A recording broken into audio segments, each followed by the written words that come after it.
Aspiring entrepreneurs, have you ever thought about buying a business rather than starting one? Imagine buying an existing business that's been around for years and has all the SOPs, sales, marketing, and employees in place for you. Today's guest is none other than Chris Moore. Chris is a business acquisition specialist who currently owns 12 businesses.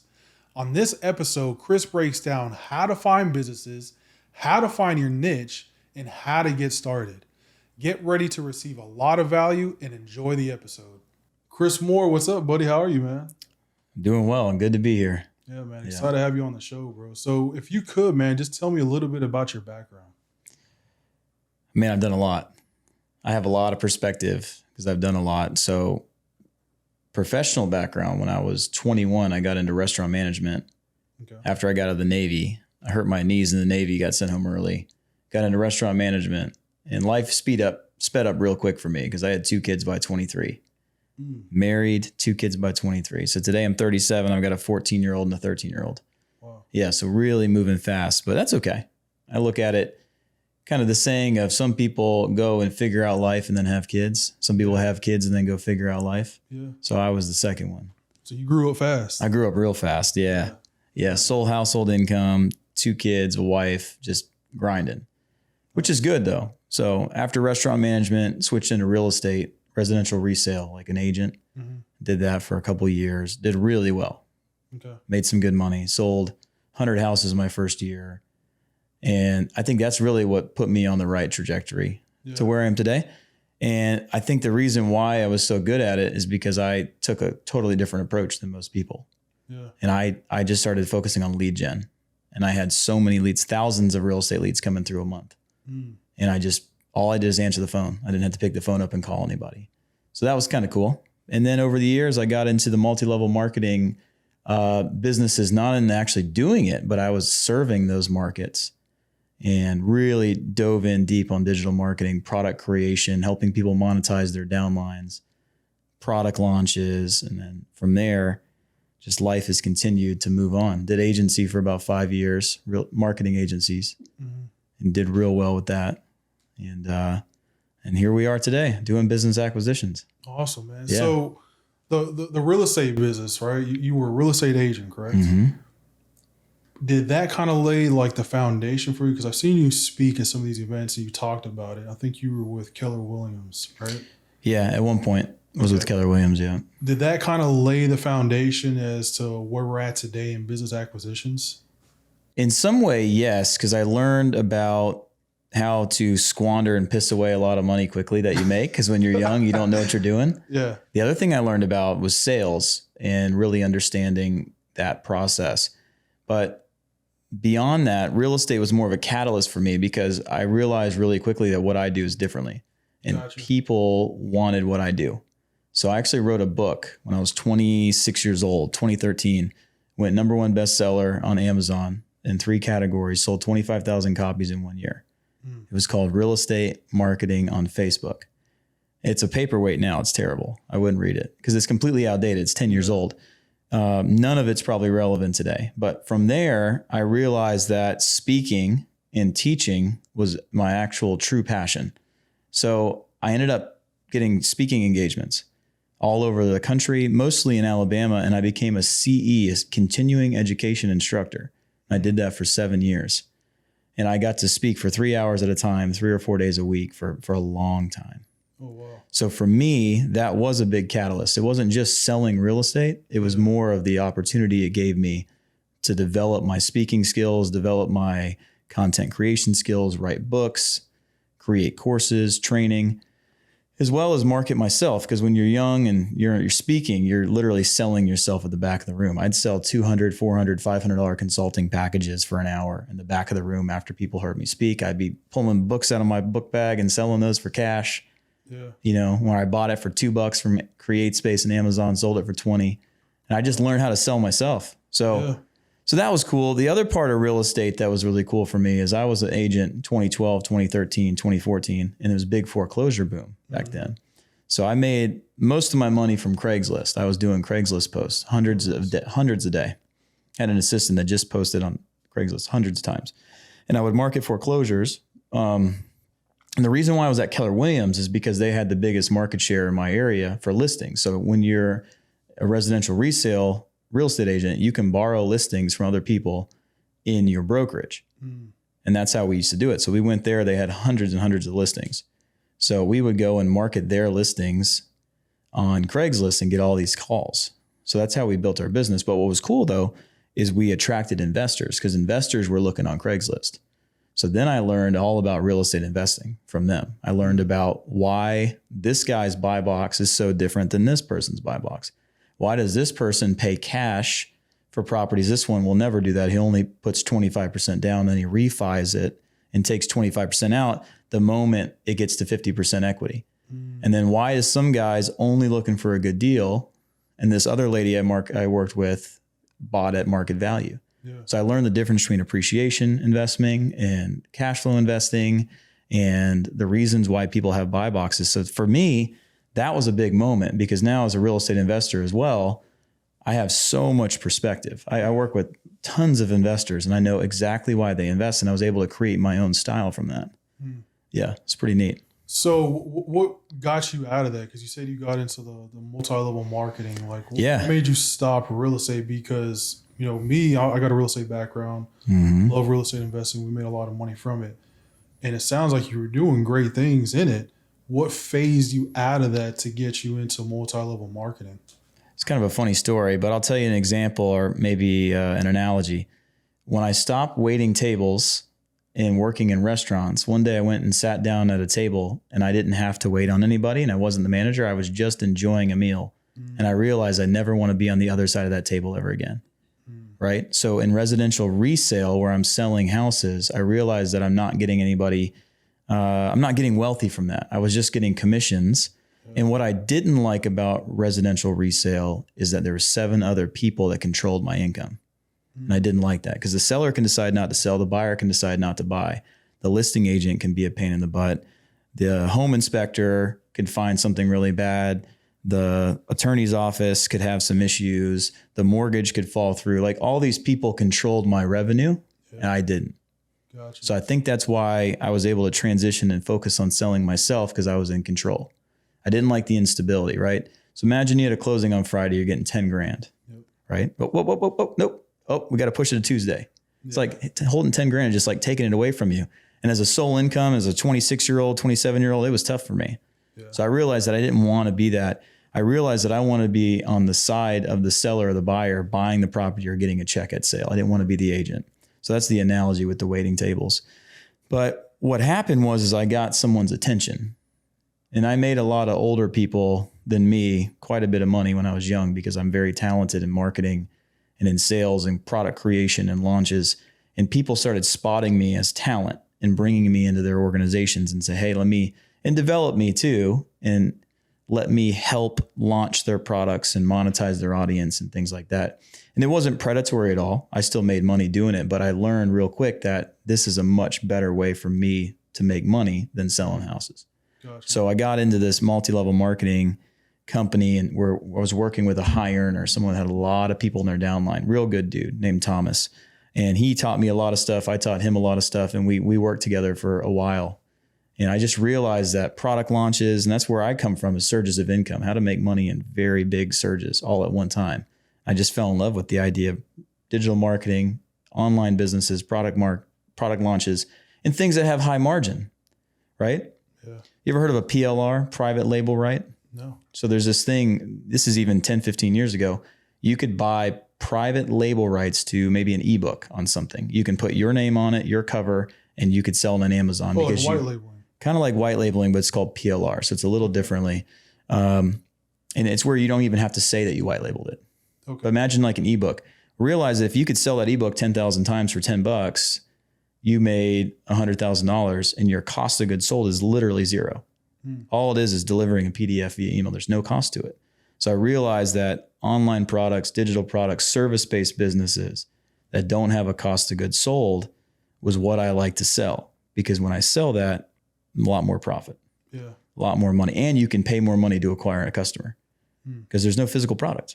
Right. Yeah. So that's kind of how I transitioned from residential resale and selling houses over to all digital.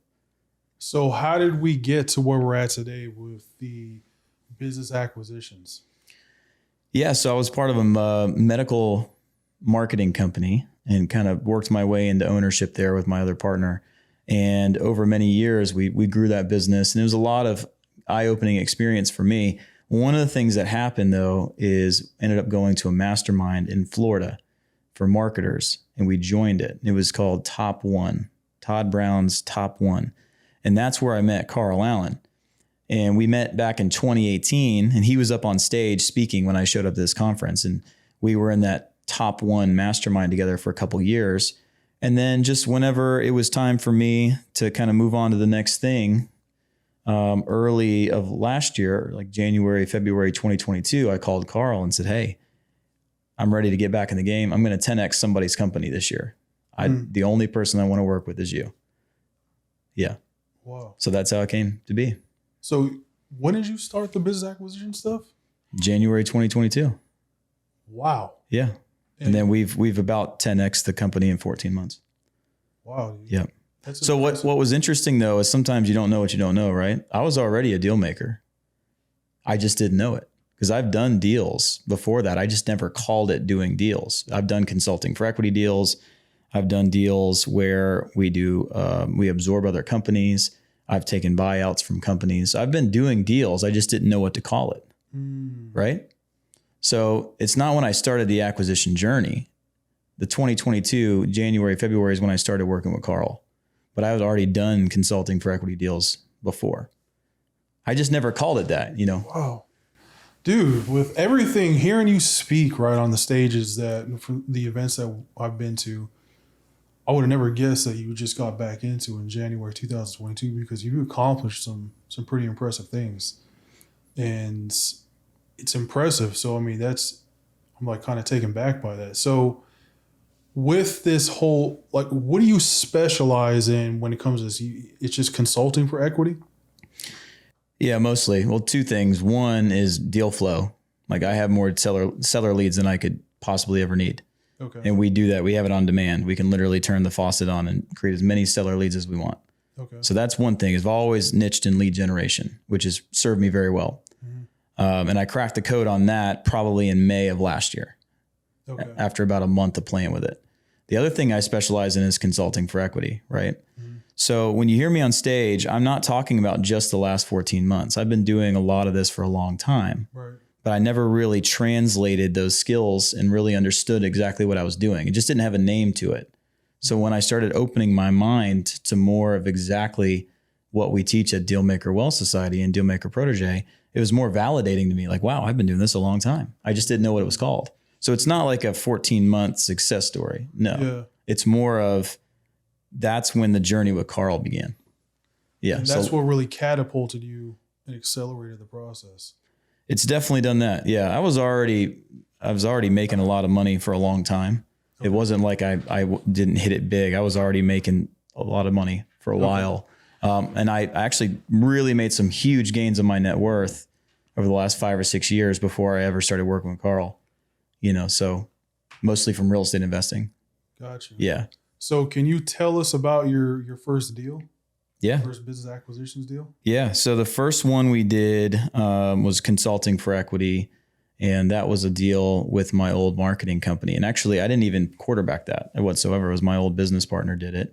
And it was just a way where we came in and we worked with the company and we started growing the company on like the sales and marketing side, took some full-time roles in it.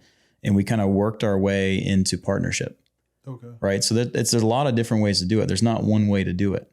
Right. That's one of the ways you can do it. When we were in Top One, we were offered 50% of another company just to come in and plug in and do what we do. And that was selling federal government contracting training. So we did that one as well. So it was another consulting for equity deal. And it was all online business. So they had like a webinar business going where they had webinars every Tuesdays and Thursdays, get 300 or 400 people to it. And what we were able to do is really start to scale that business, but kind of towards the end there, the other partner embezzled. So, oh, wow. Yeah. So that's okay. Right before COVID hit, like right before COVID. So that was two of them. We did an absorption or like a tuck-in deal back in 2015. We had a marketing firm and we went to a meetup and we met somebody else who did marketing, we ended up absorbing and tucking her business in to our business and absorbing her client base. She was an incredible talent. So that was another deal we did. Then you want to hear all the deals? I mean, that's some of them, some of the earlier deals. Let's back it up a little bit, because some of the audience probably watching this right now and they're like, what the heck is consulting for equity? Let's talk about it. Yeah. So let's break that down for the audience. Explain what is consulting for equity first. Sure. So when you have an ability to affect positive change in a business at some level, which is either leaning it up, making it more profitable, bringing more revenue and growing the business, maybe even taking on a really important role so the owner doesn't have to anymore. There's ways where you can partner with people rather than work for them as a consultant or an employee, right? So when I teach consulting for equity, I talk about 4 or 5 different ways to do it. Number one, you can plug in what you do into somebody's business in lieu of getting equity rather than just getting paid as a consultant or a contractor, right? So for my specialty is business growth specialist. So if someone has all the right ingredients and they want me to come work with them and I'm interested and it fits my buy box, then I'll go in there and I'll approach it and just let them know right out of the gate, like, hey, I only work in companies I own. I only work in companies I'm partners with. So you can't hire me. I'm not for hire. If you want to have that conversation and talk about how we can work together, then I'm interested. Gotcha. So that's a consulting for equity deal. Another way is really starting with what business owners want. And I think there's so many different ways to attack this, right? Someone who's brand new, who has very little to offer, a business owner could still do a deal like this if they find the right person and they're able to add the right value, right? Okay. What business owners want, pretty simple. They want more revenue. They want more profit or better profit margins. A lot of them, they just want their time back. Not everything's about money. Sometimes people are just stressed out and they're fully maxed out, got plenty of revenue, but they're way too involved in the business. Some people just want their time back. Some people just want to relieve stress. Yeah. Some people want to expand into new markets where they feel like they're stuck. Some people are on a plateau and they feel like they can't get their business to the next level without bringing somebody in. Some people just want to shed responsibilities, right? So there's so many different ways to add value to a business owner in lieu of equity. Gotcha. Right? So for me, I'm a business growth guy. That's how I do it. Gotcha. Somebody who's younger, maybe somebody who's watching this who's new, they may not be able to do that, but instead they could go and take over someone's role and do it. Instead of being an employee, they could be a partner, right? Mm-hmm. So think about a smaller business, somebody who has maybe $600,000 in revenue. Mm-hmm. The business owner is wearing multiple hats. That's a pretty common phrase. Yep. And what that means is they're wearing the sales and marketing hat, the operations hat, the CFO style hat. Yeah. Well, you can go in and alleviate a lot of their stress and take that off their plate if that's what you do, and you could partner with them instead of work for them, right? So imagine you're an accountant and you've never done business acquisitions, but you want to get into it. Well, you could go and take over as almost like a fractional CFO for multiple companies and do it for 10% equity share rather than take them on as a client. It's very common to do that.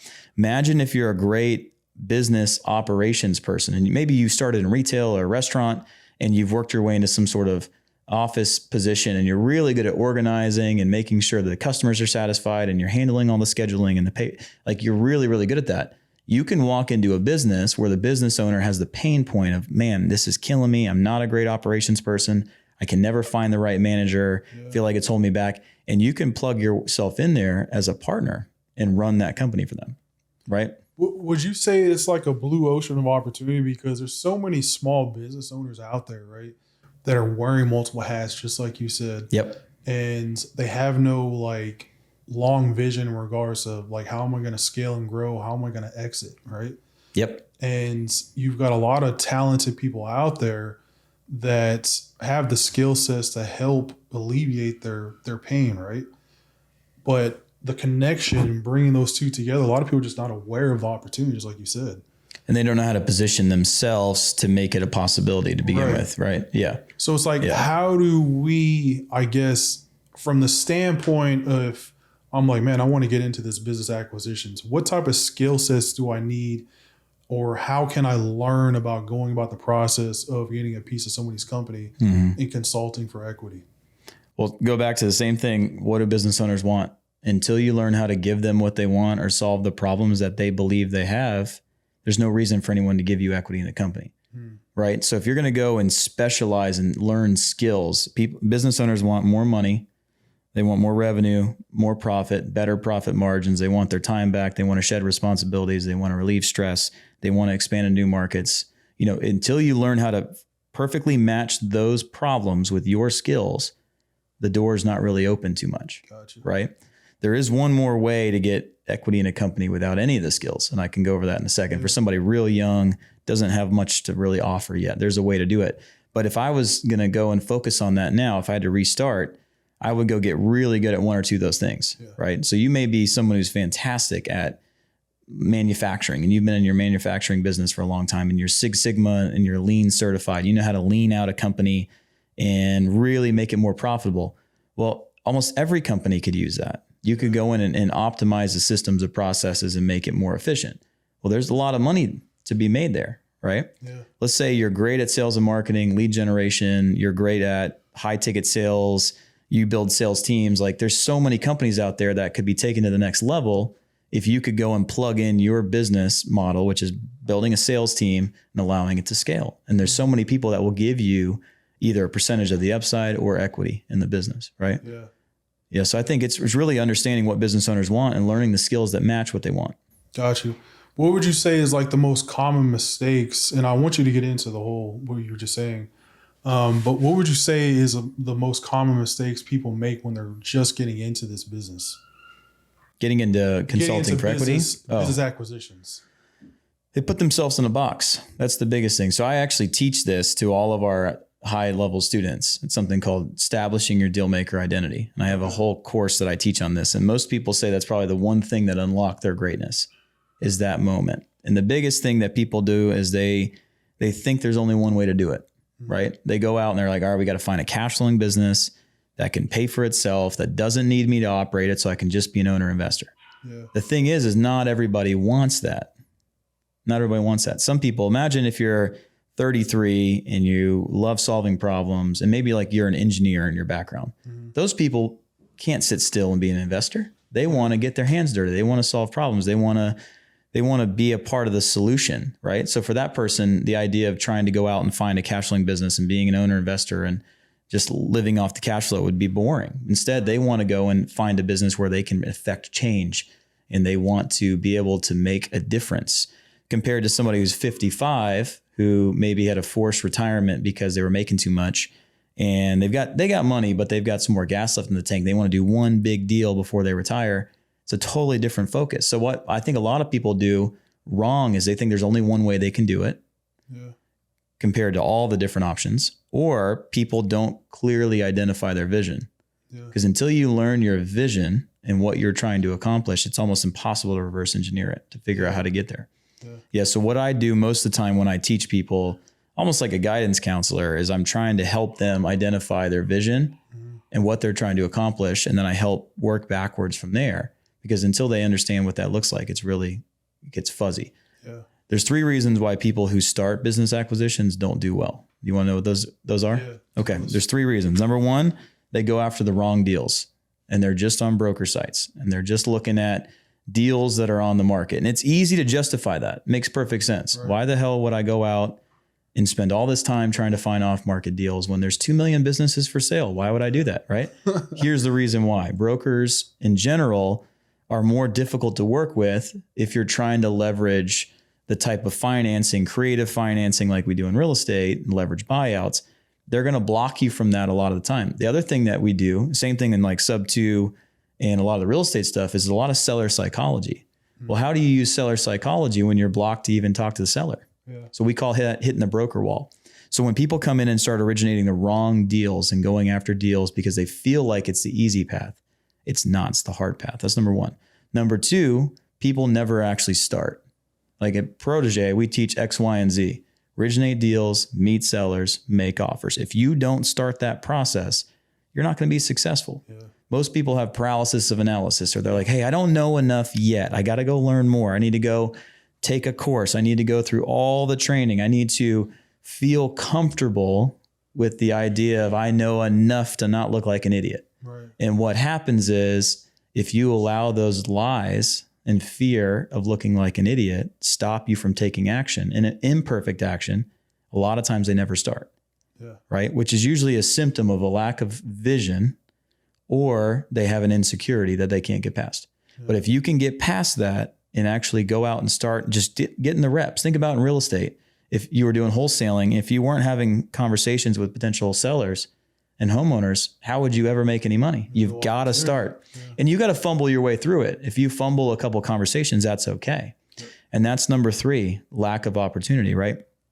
What we see that when people fail in business acquisitions, and what I mean by fail is they give up, they get burnt out, they get frustrated, they don't ever buy anything, is because they're not punching past the target, right? So if you're going after closing a deal, you need to originate 30 deals, right? Okay. Because when you only have one deal on the table and you're really excited about it and you're emotionally attached to it, it's called deal heat. And when something falls through, it's devastating and it can knock you off your horse, knock over your momentum, compared to when you have 30 deals and you're not emotionally attached to the outcome of one conversation. It allows you to not come off as desperate, allows you to have better positioning and leverage, allows you to have a much higher probability of closing deals. And if you take all 3 of those things and put it right back to what we do, the people who are closing deals literally every quarter, in our system, we have this accountability document, right? The people at the top of the accountability document are punching way past the target. They're doing nothing but off-market deals, or mostly off-market deals. And they're doing X, Y, and Z, originating deals, meeting sellers, and make offers. And that's all they do. And they close deals every quarter. Jeez. But that's what makes people successful versus what is not successful. And I don't think it's the deal type, whether it's consulting for equity, or you're doing bolt-ons to your existing business, or you're doing just regular leverage buyouts, buying big businesses, small businesses. I don't think it has anything to do with it. It has to do with vision, taking the right action, imperfect action, not going after the perceived path of easy, which is brokers, and then actually not relying on one deal to close to make it or break it. Yeah. Dude, there's a whole lot there I want to just like tear apart. And we can do this multiple times, man. As long as you invite me, I'm here. So when it comes to, you're absolutely right with the on-market and off-market stuff. So with me coming from a real estate background and just getting into the whole business acquisition side, I'm more after, I know about consulting for equity, but I'm more after wanting to just take over a business and inherit their cash flow and looking into scaling and growing that business, right? When it comes to all of this, right, would you say, like, because within real estate investing, there's thousands of homeowners, right? When it comes to small businesses, I guess like the mindset is there's not a ton of opportunity out there. Is that just a whole like not understanding the bigger picture of like the opportunity out there for off-market deals? Yeah. Yeah. Okay. It could not be further from the truth. Yeah. So here's the real facts most people don't know. Most business owners are terrified to sell. Why? Because what happens when you put your business for sale, you confuse your employees, you confuse your customers. People think you're going out of business or you're in distress. Yeah. Also, employees get scared because they don't know what that's going to mean for them. So the actual reality is that almost every business owner over the age of 55 is already considering an exit. Most people have no clue how to get there.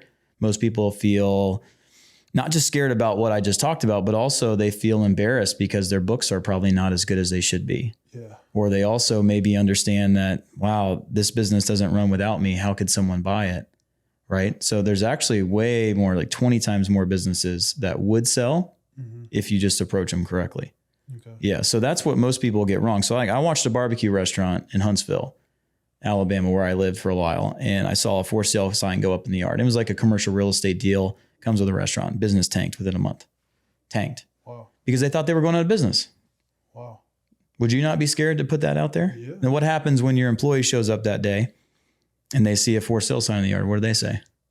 Am I going to lose my job? Right. Yeah. So there's a lot of fear behind that, right? So direct approach is all about being able to confidentially approach someone and say, hey, I like your business. I'm looking to acquire a business in your market, in your industry. I'd love to have a conversation about helping you exit that business and becoming that safe pair of hands. That's why off-market deal flow and doing the direct approach that we teach is so effective, because there's so many people that would need that. Yeah.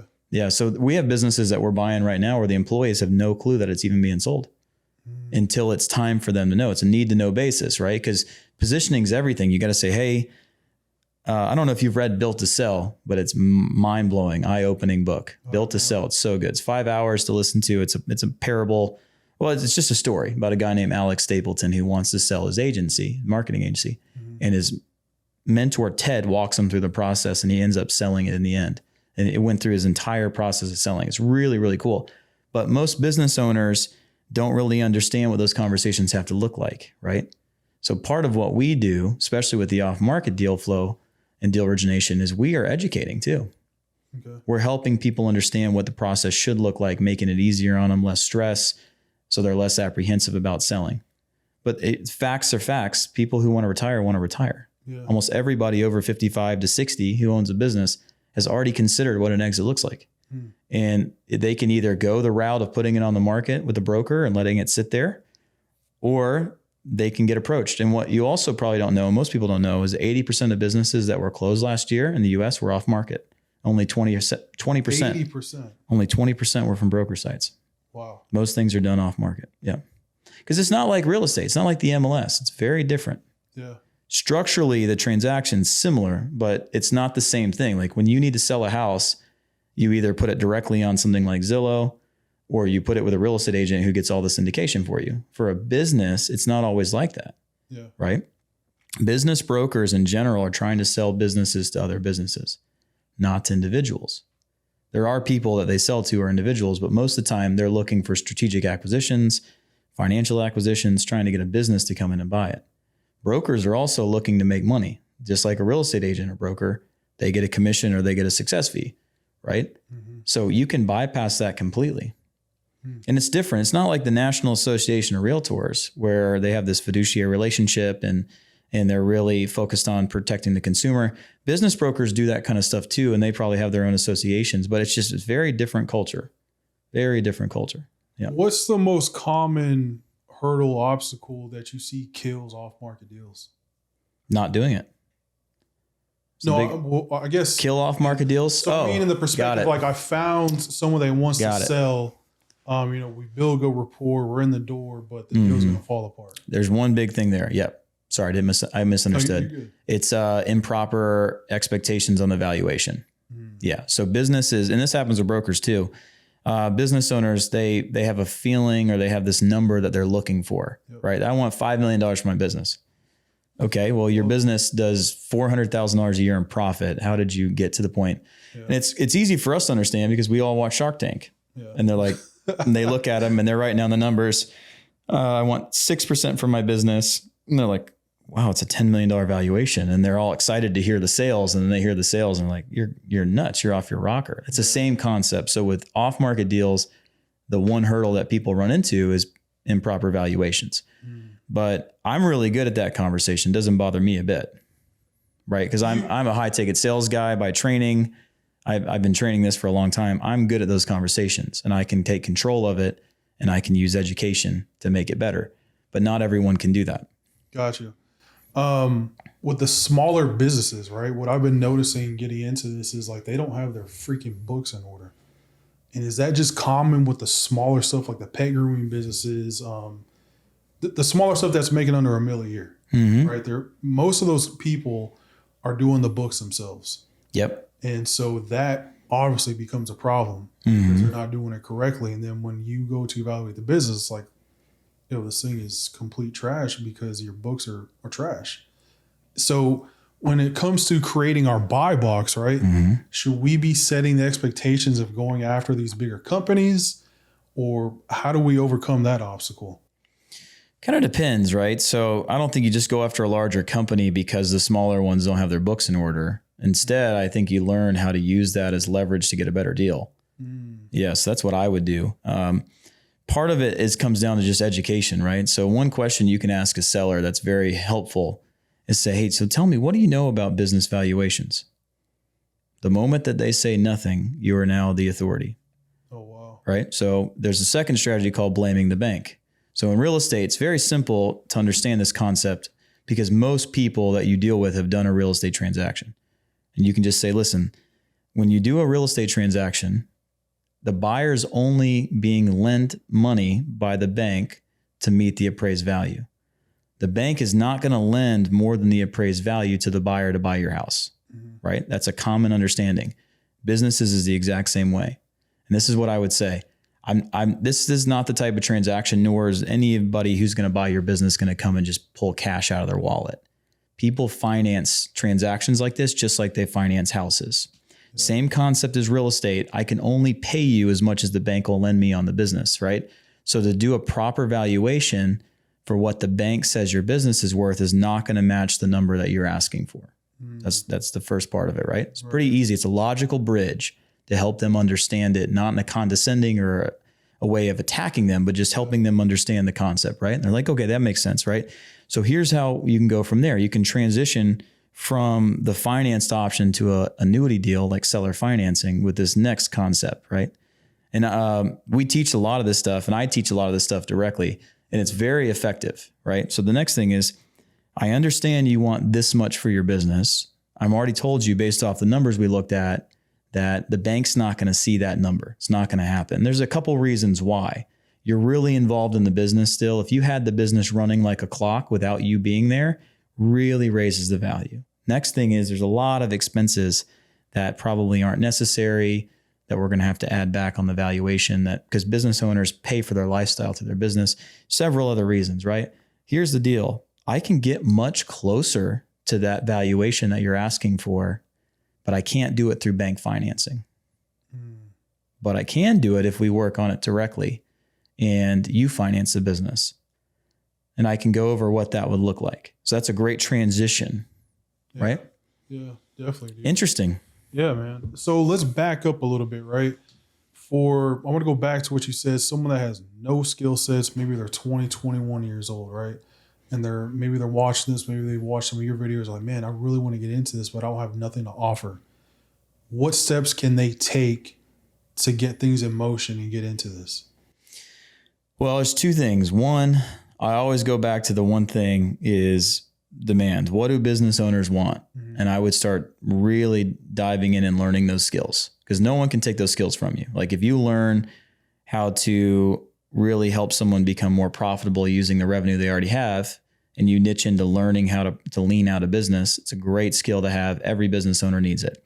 If you learn how to make it rain and you're a digital marketing guy and you can produce really, really good high quality leads consistently for any business, and you specialize in lead generation and paid ads, it's a great skill to have. Everyone needs it. If you learn how to convert higher conversion rates on sales, and you get really, really good at the customer experience and trying to raise revenue with the same number of leads, it's always a demand. There's always demand for that skill.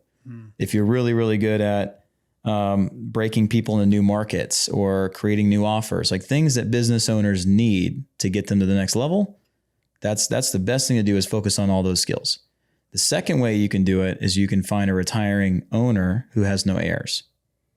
A lot of times they're not necessarily wanting to sell. They want some sort of buyout, but they also will transition the business to you if you're the right candidate. There's a lot of people out there that are looking for someone to mentor for a couple years and then give them their legacy. So imagine somebody has no kids, no family. They don't have a key employee that they really, have an emotional attachment to, and maybe their business isn't super sellable. You can come and take over that business and become their owner of that business. There's all kinds of people that do that all the time. And what we see nowadays, which is so interesting, is people your age and my age, and even in the, let's just say like late 40s and down, a lot of them don't want to take over mom and dad's business because we have our own path and we went and did this instead. Or there's this non-traditional job market that the whole world's fascinated with. And they'd rather ride for Uber and make money on their own terms, which a lot of them make good money, rather than go and have all the responsibility of the family business. Some people don't like the nature of the family business. And this leaves people who may not be positioned to sell, but they're looking to hand their business off to somebody else. It allows you to step in and take over that role. Yeah. So it's a relationship game. So I want to do something real quick. Take me through, coach me a little bit on, I'm getting out of real estate, right? And I'm like, man, I'm ready to get into business acquisitions. I want to take over companies. my skill set is sales and a construction background. Right? What would you recommend for someone like myself that's, watching the video? I'm like, man, I'm ready to transition into this in regards to building my buy box and deciding if I want to consult for equity or if I want to just go find an owner that I can buy out. I think the first thing you got to look at is, do I want to work in the business or just be the investor? Right. That's the first thing, because if you want to work in the business, changes everything, which is fine. A lot of people do that. I like to work in the business. I usually work in one of the businesses I own, and I take a big salary plus profit distributions, and I'm building something huge. And How much of your time is involved in that though? So the one business I'm owner in is Dealmaker Wealth Society, that I actually work in probably 35, 40 hours a week. Yeah. But then I have 11 other companies as well, but I'm the investor in all of those. So for me, I don't like to do one or the other. I do both. Okay. Right. So like my Ninja Warrior gym, I haven't stepped in it in months. My operating partners run it, and it's not a huge cash cow for us because it was a passion business when we started it, but that's a business I'm the owner investor in. I don't have to really do anything. Right. And then our real estate team, very different story. It was cash flowing, and I don't have to do anything for that either. An hour a month. Right. And then some of our other businesses that run themselves, I can be in it for an hour or two a week or an hour or two a month and just be the investor, and it cash flows as well. Right. So I think you can do both. So that's one of the biggest things I said earlier. Don't put yourself in a box. Right. Look at every opportunity as an opportunity. Right. So say you're looking at a property, and as a real estate person, real estate investor, you've got a lot of tricks up your sleeve. You can wholesale it. You can buy it and rent it. You can buy and flip. You can potentially help them with like a sub 2 type deal. I like to think about that same Renaissance real estate investor and do the same thing inside a business. When you see the good opportunity, you can look at it and say, wow, I could do a wholesale deal here. I could buy it and take it over myself, run it for a couple of months, put in a new operator and step away and let it make me cash flow. I could buy it.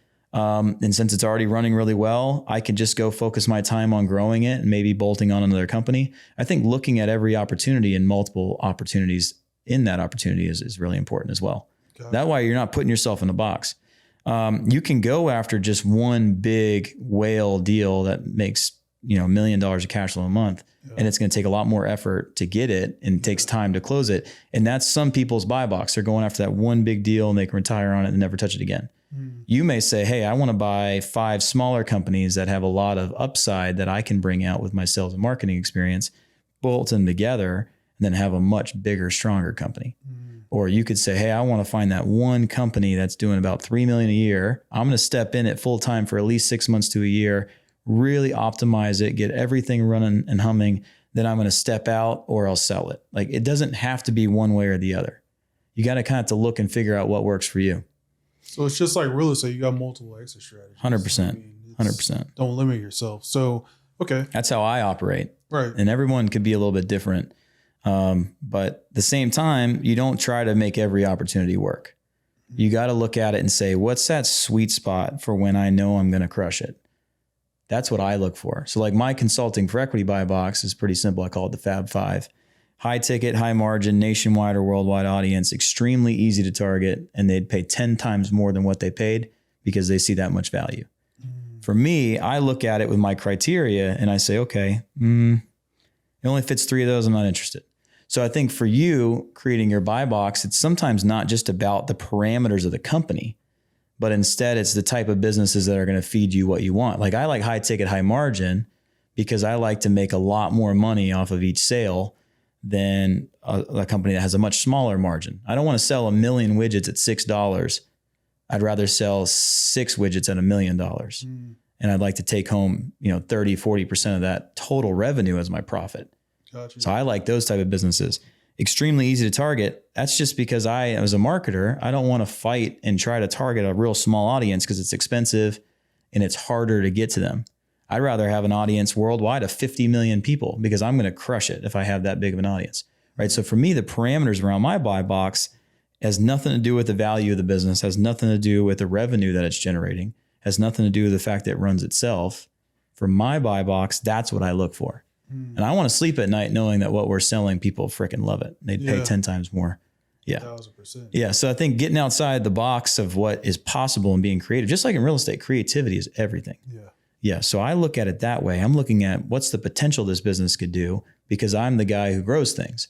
If you're not good at that, then you don't want to do that. You want to find something that's already built that maybe you can just take over and let it coast, or maybe you can take over and hire the right people.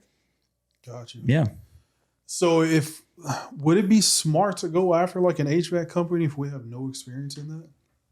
HVAC's a good business to be in because it's in high demand, right? You're always going to be busy, especially in the South, right? Where we have humidity issues and it's hot and it's cold in the winter, especially in this type of area where you are now. So I like HVAC. The only thing you consider is you have to have a professional license to do it. So you have to find a way to either bring somebody on as a partner who has that license so you can use it, or you can do like a silent partnership with somebody and leverage their license who's retired that's keeping it active. But yeah, there's no reason not to. Yeah, you could do it with roofing. You don't have to be a roofer or a builder to buy a roofing company, but someone has to have that license. So yeah, there's nothing wrong with that. But if you understand business, like how do HVAC companies acquire customers? If I was going after an HVAC company, I'd be really smart around the business model. I want to speak their language, right? So I'm going to study how do they acquire customers? How do they make their money? What do their teams look like? What type of certifications do their team members have? How do they find new team members or employees when they need one? What are the margins like? Do they make more money off of new installs or repairs? And what's it look like on updating an old system and adding in like air handler units in the attic? Like I want to know everything there's to know about the business model if that's what I'm choosing, because when it comes time to talk to a seller, your sophistication level and your understanding their business will play a part in whether you're a safe pair of hands or not. And that's where I think most people fail. They're like, all right, we're going to do roofing. And they have no freaking clue about roofing. They have no clue. Me, I study business. I study business models. I know how people acquire customers. I know how they find their talent. I know how they pay their talent. I know their margins because I can study it. Anybody with YouTube can study that same stuff I just gave you. Yeah. So it's important, like, to understand how the business runs. You don't have to understand how to go install a unit or, clean the ductwork. You just got to understand the business. For me, that's how I do it. Like Carl's a big proponent of stay in your lane. And the reason why is because when you have conversations with sellers, investors, private equity, they want to say like, I can bet on this horse. This person's really sharp. They understand this business model. They have experience. They have a success, right? Yeah. That's why you want to stay in your lane, because if you just go and pick some random lane, that's where you don't have the credibility. But sometimes people have horizontal skill sets is what Carl calls them. And that's a skill set that's not real deep into one industry, but instead it lends really well to everything. So imagine like a CPA. They can be a financial person or a virtual CFO or a fractional CFO for pretty much any company. Someone like me who does digital marketing, sales, and business growth, I can do that with any company. Yeah, you can go the only one that I probably won't play with is like B2B manufacturing and like government contracts. That's really not my thing. Yeah. But I have a horizontal skill set. So as long as I understand how to grow a business, I can grow any business if it has the right ingredients, right? But say you came out of like specialty manufacturing, you aren't trying to go buy a plant nursery. That's not going to be the easiest thing for you to do. Or say you're a school teacher and you want to go buy a medical spa, like that's not going to correlate. Right. But you can translate your skill sets into something that's more well-rounded if you learn the right skills. So that's why if I was young and I'm watching this, that's why I said that I would learn what business owners want, whether you want to buy the business, consult for equity, doesn't matter. If you're good at those things, you're a dangerous person when it comes to business. Like you can be really deployed in any business. Yeah. Yeah. You just gave a lot of bars. You put things in perspective.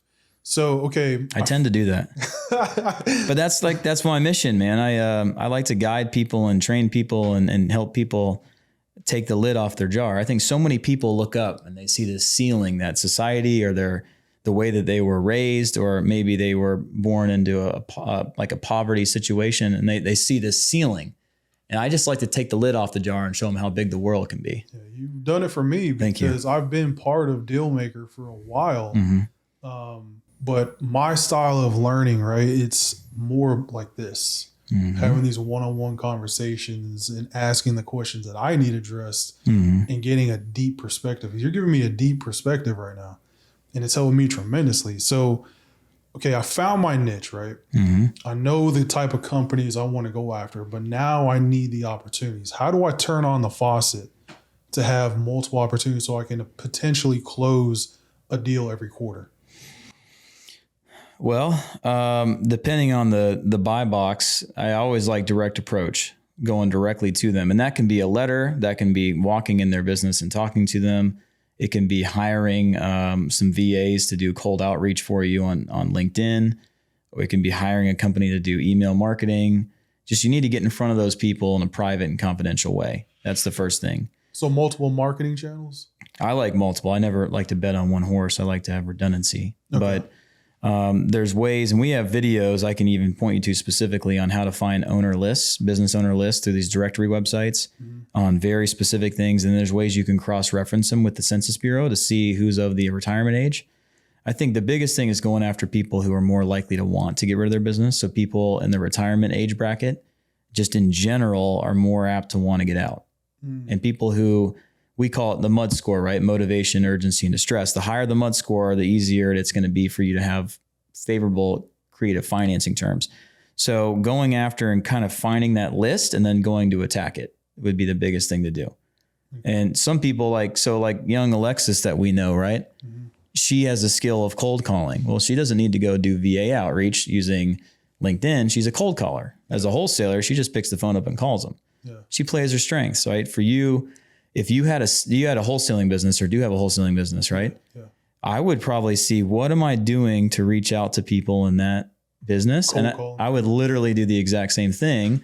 And then I would also look at people like Juliana, who have this letter writing business, and maybe get to a point where you can outsource that. Yeah, I see it. Let them do that work for you so you can be in your zone of genius, which is having the conversations. Yeah.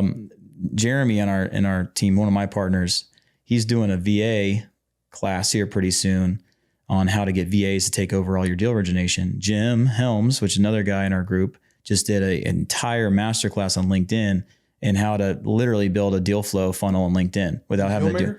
Yeah, we have all that stuff. You just got to know. Oh, absolutely. Oh shit. I'll give it for you. But right now, I think, so I just had this conversation with Jared. Jared's my best friend, business partner, work in the same office, like in my house with me. And he's like, hey, I need to, because he's also doing deals on our holding company. He's like, man, I gotta provide more value to this relationship here. And I said, well, I don't have time to do these tactics, but literally everything you need to learn how to do is right here in these 3 videos. Go learn that and just start doing. And that's what he's been doing. So sometimes you just need to be pushed in the right direction to see what's available. But that's what I would do. I'd learn that. And then think about, what could you be doing versus what could you be outsourcing? Right.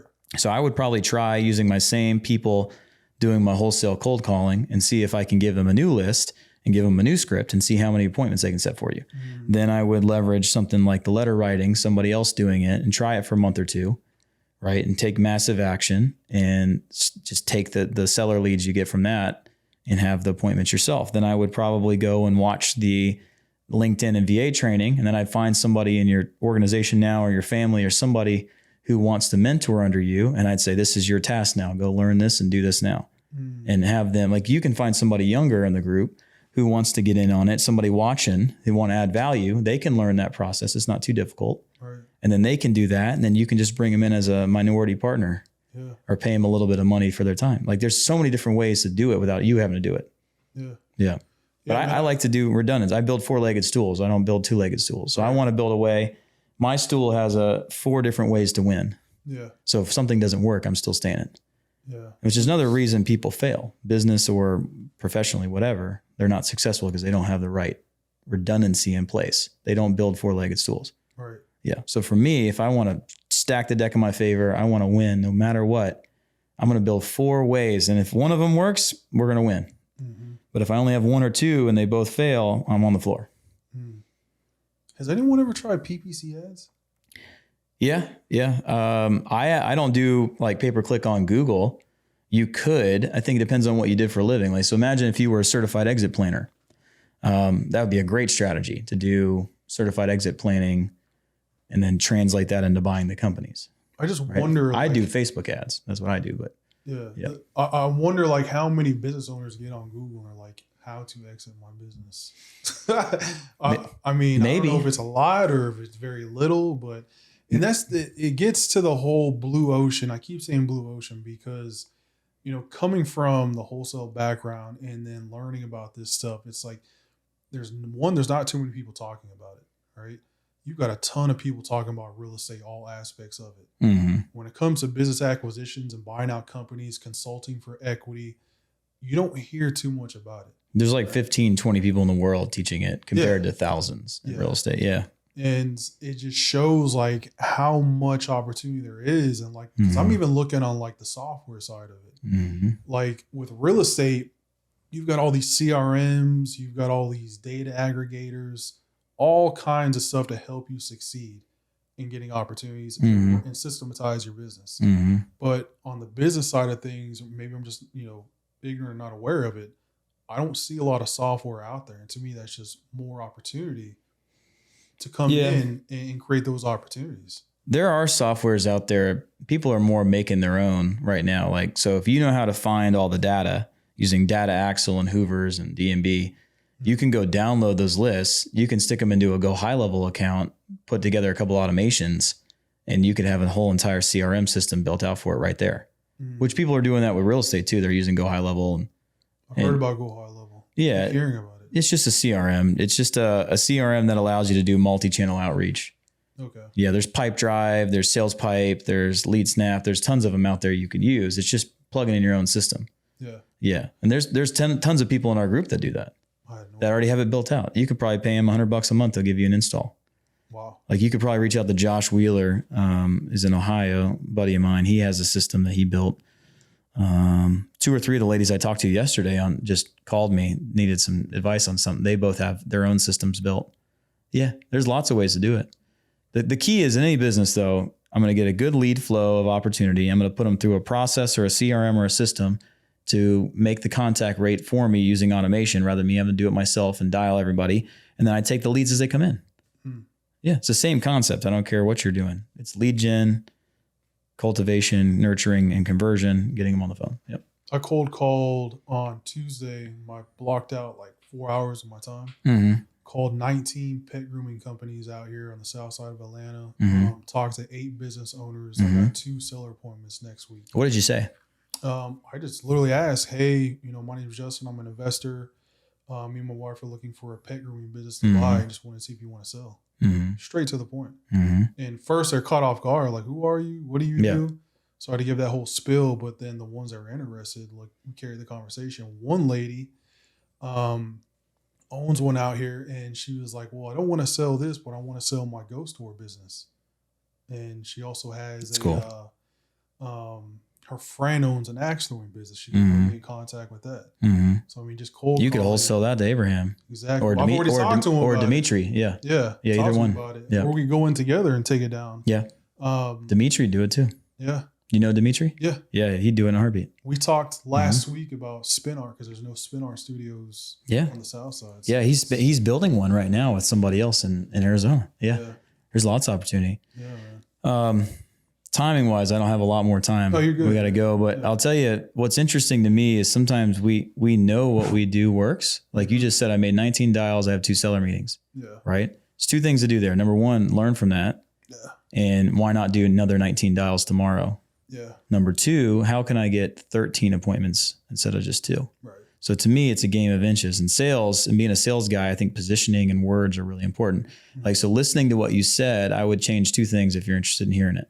What is it? Number 1, I wouldn't use the word investor. Okay. It's very impersonal. Instead, I'd say, hey, my name's Justin. My wife and I are looking to get into pet grooming, and we would like to go ahead and buy an existing company and wanted to see if you had considered an exit. And then I would edify their business. Your business, I looked at it just like we do in letters. I saw your business. I really did some research, and it's really impressive what you've built. And I'd love to have a chance to talk to you. Yeah. And that just switching just what you said, just to that, I think would be more powerful. You're right. Because I did a cold outreach on an email, and the lady immediately asked, who are you with? Because I said I'm an investor. So she immediately thought I was with the company. Yeah. So I get rid of that because investor feels impersonal. Investor feels like not necessarily a safe pair of hands. Yeah. But if you lead off with, my wife and I are passionate about dog grooming, We're looking to get into a dog grooming business, but we would like to acquire a business that's already existing, like yours. Your business looks fantastic. I did some research. You did a really great job. Would you be open to a conversation? Gotcha. Totally. And we recorded that so you can write it down. Yeah. Totally different feel. Totally different feel. I got 2 quick questions yes. for you, man. How many companies do you have ownership in right now? 12 at the moment. I've had as much as 17, but do you want to get bigger with that, or you just want to kind of hover around? And I'm kind of an interesting guy on that kind of thing. Mm-hmm. I'm really open to the destination and the journey and whatever. I'm more of a spiritual guy. I kind of feel like I'm open to whatever he's got in store for me. So sometimes you look at it where you should have real concrete goals, and I want to have 25 companies, and that's not where I am. I'm actually led to help people. Mm-hmm. That's my biggest focus. A lot of the businesses I have ownership in are usually spinoffs from my main companies. Like Carl and I own probably 7 together, and they're just us expanding our empire. But I think our empire has been built on wanting to help people. Okay. So for me, not too much. Like sometimes I partner with people when they can really plug in what I do, but I'm not predatory about it. I'd rather take like 5 or 10% because it's not about the money, to help somebody else get a deal done. So not really. At the moment, I'm good with where I am, because what else happens is whenever you have too many deals, too many partnerships, unless you're like Abraham, who juggles it like a man, like he's amazing. For me, it's someone's going to suffer. Someone that I'm partners with is going to have less of me because I'm putting my time in somewhere else. So I'm trying to stay cognizant of that. So I have some things, and there's a couple of businesses that I'd love to partner with somebody on if they can bring an opportunity to the table, because it's a big need that I can monetize like crazy, which is a call center. I'm actively looking for a call center, whether build or buy. Build, I need the right person to build it with me. So go after this niche of business acquisitions? No, actually 2 other niches instead that kind of self-serve some of my other companies, because it's a big need. Somebody who can take incoming phone calls, someone who can take web leads and follow up with them, work the sales pipeline. If I had somebody who could either build that company with me and be the operator and let me be the visionary and the coach, because I've been coaching that for years, that process, or buy a company that already exists, there's more opportunity than you could possibly fill the demand for. After this, so that's the kind of thing I'm looking for, though. Yeah. We got to talk about that. But for me, like I have my mission written on my arm, dude. I just, as long as I feel like I'm guiding and teaching people, I'm in. Doesn't matter. Love that. So for me, it doesn't matter about how many businesses I have or how many I don't. I'm going to make money no matter what, because I have really good skills that people need and want, and it's in high demand. For me, it's more like, do I feel good about what I'm doing, and am I on my mission? So God blessed me with a vision at a very young age, very, very clear vision, which I'm very blessed to have. Most people don't have that vision. Some people in their 60s and 70s never get the vision. I got it young. Yeah. So that's my biggest blessing. So my only thing is I got to be a good steward of what I've been given. And I'm trying to pay it forward as much as I can. That's why I love doing what I do. And that's why when I told you I was a real estate agent, and then all of a sudden I got this opportunity to speak and teach, I knew it was my mission. I knew it. So clear. I said, as long as, it doesn't matter what I'm doing, if I'm teaching people and mentoring people and guiding people, I'm going to live in a very abundant life. That's awesome. And that's where I've been so far. So, yeah. Well, I think that's a good way to end it, man. I got so many other questions, but we're going to have to do a part 2 on this. Yeah, part 2. Part 3 if you want. Hell yeah, dude. We got to talk about the call center too. So, but thank you for coming on, man. Thank you for giving game. I already know a lot of people are going to have so many questions about this. So we're definitely going to do a part 2 and part 3. Sounds good. What is the best way that they can get a hold of you? So the easiest way to like keep learning from me is just go on my YouTube. It's Chris Moore Speaks. Okay. At Chris Moore Speaks. Same thing on Instagram at Chris Moore Speaks. And then I pump out a lot of my own stuff too. So that's the best way to do it. And then you can just message me through the Instagram platform. Awesome. Yeah. And you guys also got the Deal Maker Society if they want to learn about business acquisitions. Go to dealmakercarl.com. Awesome. Yeah. So dealmakercarl.com. Carl's got a 1-hour like masterclass where you can really get a firm understanding of what exactly business acquisitions is, how big of an opportunity it is, how you could get plugged in. Okay. It's worth your time for sure. It's and you'll learn a lot from listening to this too, but you kind of learn it directly from Carl, who's the man. More detail. Can you guys create an affiliate link for me? Yeah, sure. I can do that for you. Yeah, 100%. Put it on the video. We'll do dealmakerjustin.com. Yeah, I'll work on it. So listen, guys, I appreciate you guys watching, tuning in. Chris came in. He gave a ton of game. Please like, share, subscribe, comment your favorite part about the video. Until then, I will see you guys on the next episode. Peace.